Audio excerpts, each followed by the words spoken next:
Welcome back to Project Ozone 3.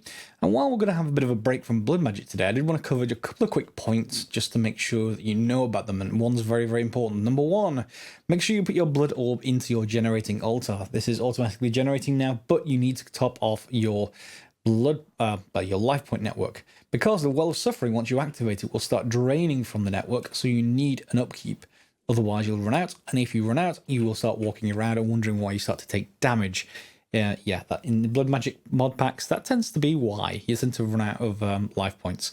So put your highest tier blood orb you can in. This one happens to be a master blood orb, which you craft from weak blood shard in 40,000 life points, and I'll show you how to get that in a second. But in order to get the amount of blood that this requires, because this is actually pumping blood out quite quickly now, and I'll show you the displacement orbs below in a second. In fact, we'll do it now. So you see, I've got lots of displacement orbs in the second ring out, and that basically lets us pump blood out of this network, or life points out of this network, quite quickly. Now, I've also got a lot of witches in there.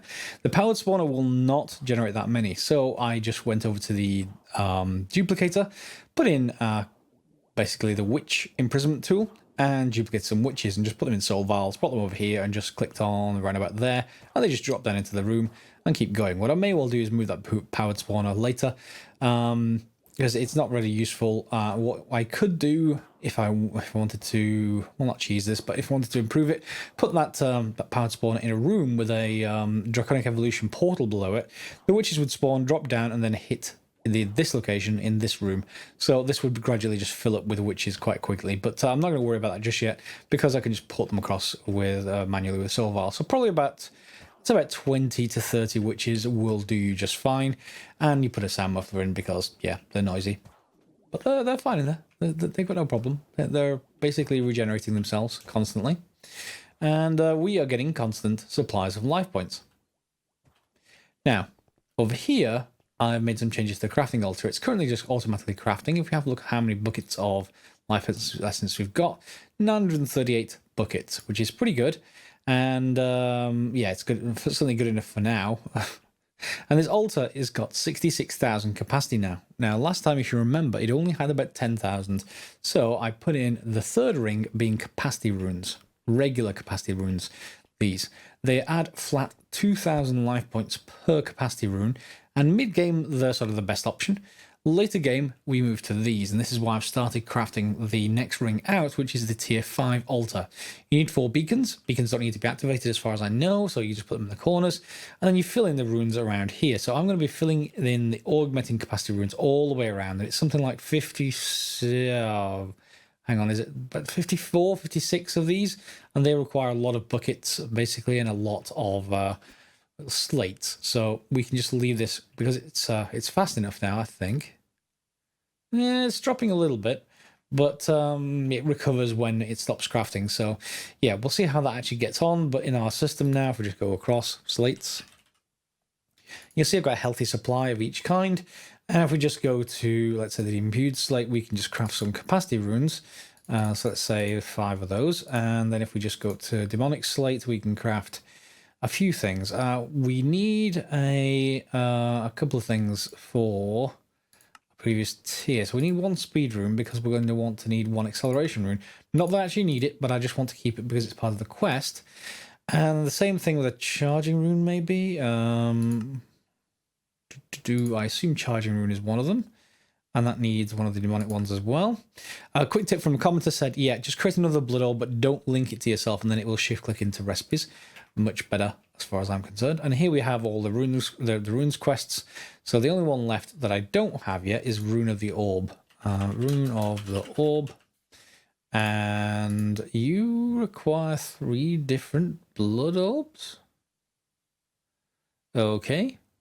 That's slightly annoying, because I just threw away my old ones. All right, well, it will take weak blood orbs, so we can just make weak blood orbs here. Weak blood orbs, and that's just a diamond and a couple of 1,000 life points. So that is relatively straightforward, because we're auto crafting here, we can just go and use the generation altar. I've got a million points in here, so I don't need to worry too much about it depleting really fast. I also crafted the Sigil of Holding. It's a special sort of container. If I press H, you can put different things in it, like a Sigil of the Blood Lamp, which is the other thing I crafted. Both are just Hellfire Forge, very, very simple recipes with that common Tartaric gem that we already had. So nothing that you need to, worry too much about, but it just holds multiple sigils. Now, in the sigil side of things, I did take a look, and I think a lot of them have been disabled. See, some of them have like a tooltip. For example, we can get infinite lava placement and infinite water placement quite easily. However, elemental affinity, magnetism, suppression, haste, it's all been, it says deactivated. And I assume that means it's been deactivated in the configs. But if anyone knows otherwise, do let me know in the comments. So we just need a couple of blood orbs, and then that's one of them. And the second one, and then we'll get that blood, we'll get the rune of the orb crafted. And from there, well, we should be okay to go, I think, with that quest, and then we'll be heading on to other stuff. So let me finish this off, and I'll show you that once it's done. And there we go, rune of the orb, and that is one of the things we need. Well, in fact, it's one of the things we need for the quest, but I'm not going to be using that in the altars. It basically increases the size of your life point network, but if you've got lots of regen, it does not matter. So we get then the quest, which gives us 15 rack, and that gets most of it done. The Archmage Blood Orb will need for us to get the tier 5 Blood Altar, so we don't need to worry about that for just yet. It just needs to be stuff cracked in the background, and I'm not going to worry too much about this stuff down here just yet. There is a good sort of type of armor available in Blood Magic, and we're going to come back to it perhaps later. I'm not going to use acceleration runes. They're sort of like speed runes, but they're the equivalent of the capacity runes. So I'm not sure if I explained this. So these add flat 2000. However, these basically are they basically add a small percentage, if you like, of the original base capacity of the altar. So they're not going to take a percentage of the 66. They're going to take a percentage of the 10,000 and add on to it. So the more of these you have, the better it gets, and the better it gets quite severely. They overtake after about 20 or so, something like that, the bonus from the capacity runes. So what I'll be doing is just filling in all the outside, and once that's full, that'll activate the tier 5 altar. Then I can pick up all these capacity runes. They'll be used maybe for that altar over there, and we'll fill those back in then with speed runes or something. So we'll get one speed rune ring, one displacement ring, another speed, then an augmented capacity. That should make this crafting really quite fast, but we're not going to need to worry about that. Now, the reason why I just mentioned that is that the acceleration rune, I think, if I remember rightly, is the same as the speed rune, but again, it's the multiplicative one, so it's a percentage base, so you need a lot of them. Not sure what the charging rune is. Presumably the rate it can actually, I don't know, charge a blood orb or something. Yeah, but we're not going to use it anyway, so I don't need to worry about it. And you can all go away, you can go away. And let's get on to the Twilight Forest. I have also anchored this divination sigil. The sigil of holding. I will think about putting other stuff in it, but for now, I'm not going to worry. Everything over here is pretty much automatic, so I don't need to think about that for now. And as you can see, that it has actually continued to increase. It's over 1 million buckets now. It sort of recovers once it finishes the end of each crafting phase. So there, it stops for a little while, but blood's still pumping in. And then it starts its next stage, and away it goes. So let's head across to the Twilight Forest.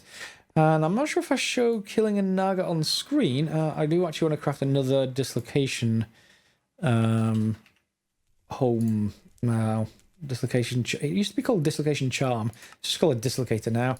And I'm just going to bind it back here, just so that I can get back here whenever I need to, just in case the other one runs out. And then we're going to head across to the Twilight Forest. We can go anywhere we like, but the old quarry area will be just fine. And again, if I didn't show you the Naga one, we may as well kill a Naga on our way through. But the next one after that will be a Lich of some kind. So let's take a look. And that's not the right that's not the right map. So there's a Lich there. I think I've killed that one. So there is one over here. So it's the sort of southeast kind of direction. Let's go and have a look. Whoops, in this direction, with our Rending Gale, which is pretty good. And in we go. Yep, there's a Naga available. Where are you? Hello, Naga. There's a spawn. No, that's just... Oh, hello. So, as usual, you can shoot this thing at range. It's perfectly fine as it is. However, it will try and charge you. And then now it seems to be... Is it invulnerable still? Or will it still take... Oh, no, it still take damage. That's fine. And I'm just going to use my sword to finish it off if I can, because it's much more powerful than really those Shuriken when it stops running away from me. There it goes. So that's the Naga dead, and we will get a bunch of different things. Shader bags, shader Naga trophy is obviously the thing for the quest. And then we need to go across and find something else. So we're going to need to go and find a Lich Tower. And I think there is one here. Yep, that is the start of spawn. So we need to head over that direction. And we'll head towards the home marker and then up to the Lich Tower with our cheaty flight. And here we are approaching the tower. And we're on to the top. I like being overpowered when we get to the Twilight Forest. It's so much better for me. So let's just head inside and see if we can actually get through the wall. That'll be the important thing. We may well be blocked. Is this just solid wood all the way through? Really? That's a terrible roof. Okay. Yeah. So we can't get in as I was just dreading.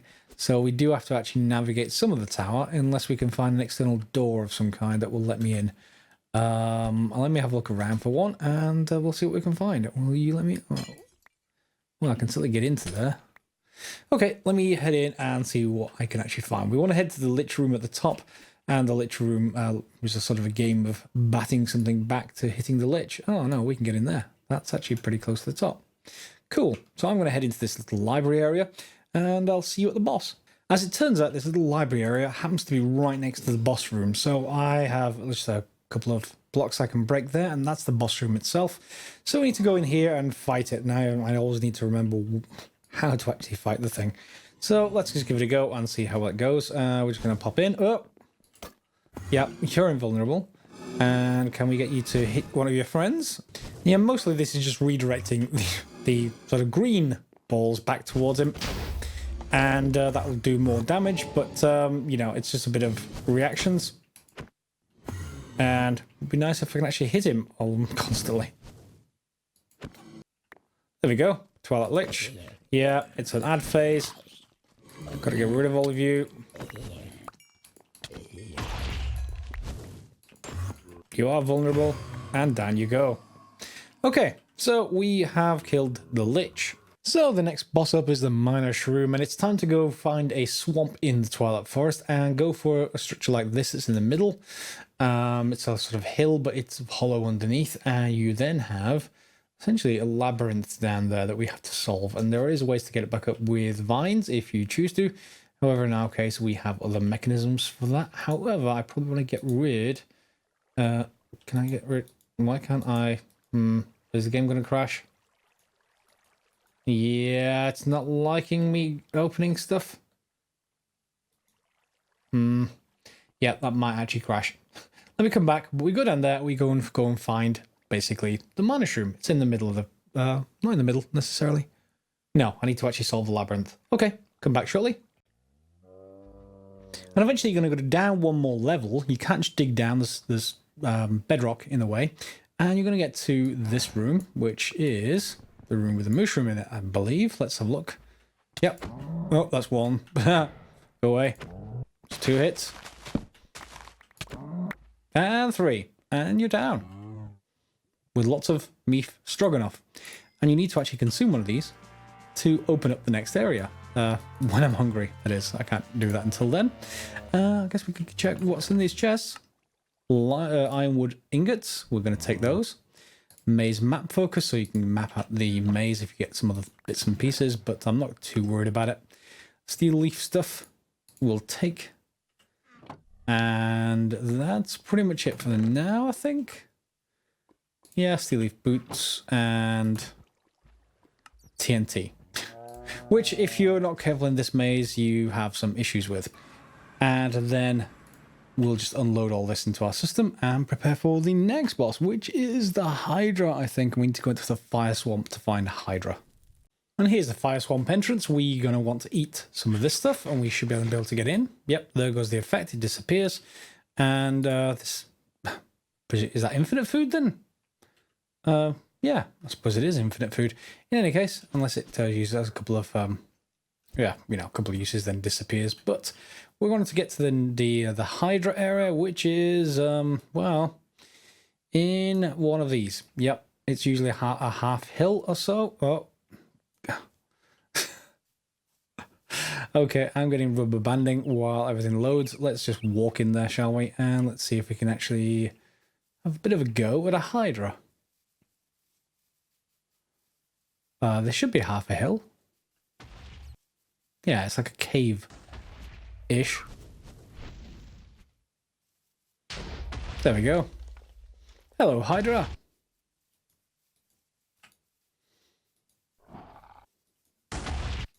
Yep, so we're just going to shoot our stuff back at whichever head is smoking, and I think you have to redirect the fireballs back to it.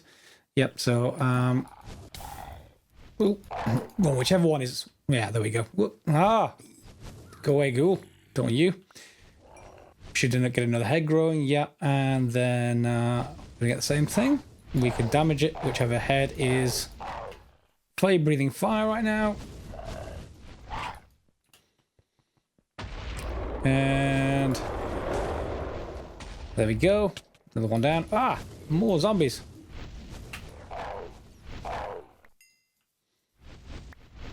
Come on, another head. Many, many heads.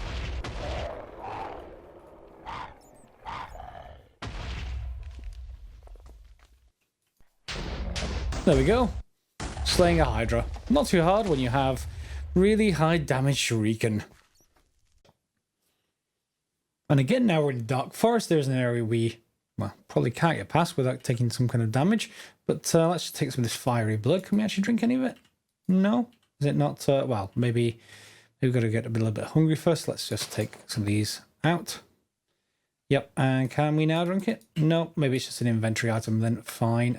So can we actually go in here without taking damage? Seems fine. We need to find a sort of place in here. I think it's like an underground chamber of some kind. Yeah, it's been a while, but I need to go and explore this area and see if I can find it. If I remember rightly, you have to put something into the underground chamber and you can get access to whatever's below it. But bear with me a second while I explore. And here's the room I was talking about. It's in this underbrick, sort of mossy underbrick building blocks. And there's a trophy pedestal in one corner, which you need the Hydra trophy for. So you need to take a Hydra trophy, pop it on here, and it unlocks the next thing, which is the entrance to the place where you find the Night Phantom. So yeah, we will need to go in there. That then unlocks the Dark Tower. So let me go down and go and see if we can find the thing. And this should be the room we're actually looking for. So over here, further down, there should be you see the spawner in the middle. As soon as you get in there, it's going to spawn 6 or 7 different floating mobs. And you need to hit the one basically that's more opaque than the rest. And go from there. Now, I have previously done this in a test, and I used my shuriken, and the drop did not happen. The trophy. We definitely need the trophy, among other things, so we need to just make sure 1, my magnet's on, and 2, well, let's give it a go and see how it goes. There we go, and do we know which one's which? Not very easy to tell which one is more opaque than the rest, to be honest. Yeah. So we're just gonna have to hit one, I think. One down. 2 down. Ow. 3. 4. 5 and 6. Now, did I get a trophy this time? Oh, there's a chest appeared. And the trophy's in the chest. That did not happen last time. So yeah, I think you have to go with basically melee weapons for this one. But we've got a Night Phantom trophy. And let's just claim the Hydra one and the Night Phantom. And we're onto the Urghast. Oh dear. Okay, so we need to go to the Dark Tower for that. And you can just about see that here on my map. It's east of me, over here. It's in the center of the Dark Forest, and we just need to get there. So I should be okay now that I've killed the Night Phantom. Just going upwards with this, and let's see if we can get to the top. And then I guess, well, ow! There's the Urghast. Yeah, this causes all kinds of fancy sort of meteor effects to drop down. So I need to get to somewhere a little bit safe in there. Whoop. Yeah, can we actually get inside? Hopefully. Someone let me fly away so I can actually choose where to land. There we go. And... Ow! Want to get undercover, really? Oh. And then we can have a little bit of a... hitting this Ergast. Yep. As you can see, it's not the easiest of fights. But we did get through the entire tower, so, you know. So there's our Ergast trophy, and it appears in a chest once you've killed the Ergast itself, along with some Carmenite and a couple of the shaders, etc., more fiery tears. So now I guess we need to go on to the next thing, which is the Snowy Forest, I want to say. Do we have that on the map already? I assume we do. Yeah, there's a forest there. And we're looking for like a large cave with Yeti inside.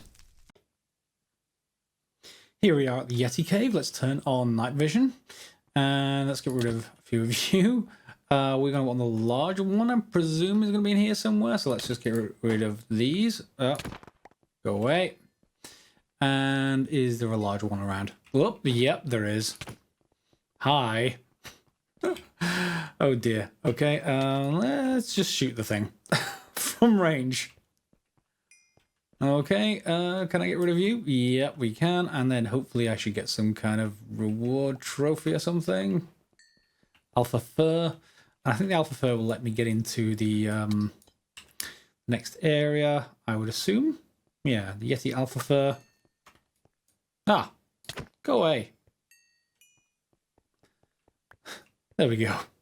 Right, onward into the glacier area, I think it is next. So if we just pop up here, you should be able to see the glacier area. It's obviously, yep, it's very blue and, well, icy. And if we climb to the top of this prismatic kind of like tower made out of aurora blocks, we can get to the Snow Queen herself, presumably. Is she in here? Hello. Can we just get rid of you? Ideally. Is she going to come out? I can still hit you from here, so that's fine.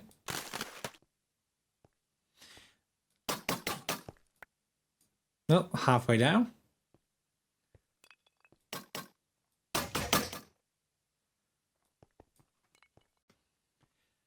And just the last few bits of health once she rotates around again. We should be able to shoot her feet.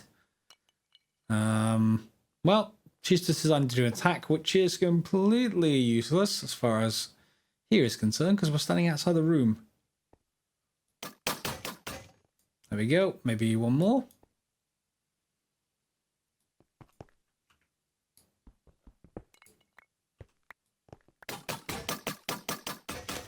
There we go.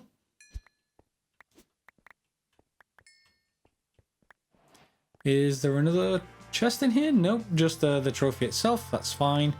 And let's find the Twilight Forest quests. We've done them all apart from the ram. Okay, is that the questing ram? It is. Yeah, that's fine. We're not going to do that yet because you need basically different colors of wool. But we've pretty much done all the rest of the quest. Now, that isn't the end of progression in Twilight Forest. There is more to see than just that. So why don't we just have a look, see if I can get you to those stages. I think there's a troll next, cave troll or something like that. Yeah, so we need to go and find a few things. Eventually you're going to come to an area like this. It's a highlands area and it has some thorns around it and then a castle in the middle. But over on the outside of it, you should find a sort of solidified cloud area where we find a giant cloud cottage. And in here we should be able to get, I think it's like a giant pickaxe of some kind. Hi, giant. Hello. And it is, of course, my skin when you can see the giants. There we go. Is that giant pickaxe? It is giant's pickaxe. And, yep, we can get a giant sword in there as well. And we don't need anything else from up here, I don't think, if I remember rightly. I think mostly now we have to go down. Just get that so that that's in my hotbar. We now need to go down underneath and find the troll cave where we can basically, we're looking for a giant obsidian vault. It's a big obsidian cube, essentially. And in there, what we're looking for, well, is the Lamp of Cinders. So we need to go and find it, first of all, which helps when you have night vision, or switchable night vision, I should say. So they'll be in here somewhere. There's plenty of other things to explore, but I need to fly around for a little while and find it. It's not always easy to find because you have to find the cave first of all, and then it sort of goes down a fair bit, and it may not necessarily be right underneath, so you need to go and have a look around. So yeah, nothing directly in here, but it's probably around here somewhere. All right, let's go and head around. Ooh, is that some new ore type? Trollstein, here it is. It's specific to the troll cave, so we know we're in the right place. Good. So now I need to just find the obsidian vault. And here's what we're looking for. It is underneath that cottage in the cave somewhere. You'll need to find it for yourself. And then we have a giant's pickaxe, which we can use once we get rid of the cave trolls to basically get in here. So this is harvestable. And it takes a little while to get through, but not too terribly long. And inside here, hopefully we should get the lamp of cinders. Yep. That's going to be needed to basically burn through the thorns surrounding the final castle. Okay, that's one. Maybe I should have dug through this one first. Anyway, see you in a second. Well, there we go. We got a couple of chests inside. And the chests have a variety of things. Some magic beans. Okay, some uber soil. And a lamp of cinders. We'll just pick up the rest as well. There we go. Now the quest, the Project Ozone 3 quests do not have any connection to this, unfortunately. This is purely just Twilight Forest progression. I think we have to just find a way out somewhere. Often the problem when you actually get into here is that you can't remember how to get back out again. 1 second. Alright, nearly done. So we got the thorns area that you normally supposed to get through, and you use lamps of cinders. If you harvest these, you can, but it gets immediately replaced. So if you want to do that, you're going to have to basically burn them, and then you can just get through them really very, very easily. Can we actually get over this without that? I think we can. So we don't need to worry too much about it, but you know, whichever way you want to actually get through is just fine. And the final area of Twilight Forest, which last time I actually came here wasn't actually implemented, but we'll see. There's normally a sign saying I can't tell what it actually says. There's two signs on top of each other. So yeah, I can't actually tell what that says. If this is implemented, let me know down in the comments. We can always come back and actually, you know, visit it. Let me just put a marker down. So, final castle. Okay, and we'll remove you, and that it makes sense. So we've pretty much got all the way through Twilight Forest. If we have to fight this one, we'll come back and actually fight it. It's fairly straightforward to come back, and we'll see where we go from there. So yeah, Thorns and Castle, I think, is just empty. Well, at least I don't see any mobs around here. Wait, hang on. Are they just penguins? Forest ravens. Okay, so I don't see any kind of opposition here, shall I say. And nothing really much we can do. So, yep. Nothing in here. Alright, so for now, that's pretty much it for Twilight Forest. We've got most of the way through, which means we've got all the quests. And we have to do a ram at some point, but that's not too terrible. And, we do need to get to the Erebus stuff, but the Erebus we can do another time. The Erebus needs a few items and some specific ways of killing things. Let's just get back to the base and finish up for today, I think. Alright, next episode we'll be taking a break from our magical adventures and from our blood magic. Well, blood magic I'll show you a bit more next episode. It's mostly just crafting runes at this point to get to higher and higher tiers. So, you know, obviously that's stuff you've seen before. Don't need to show you that much. So I think next episode we'll get on to AE2 stuff and getting our sort of auto crafting setup expanded outwards, moving this off into its own dedicated area, and then setting up some more advanced AE2 stuff. Hopefully you join me for that. Feel free to give it a thumbs up if you've enjoyed the video, me killing various bosses in the Twilight Forest. But otherwise, I'll see you next episode for some more Project Ozone 3. And as always, guys, thanks for watching.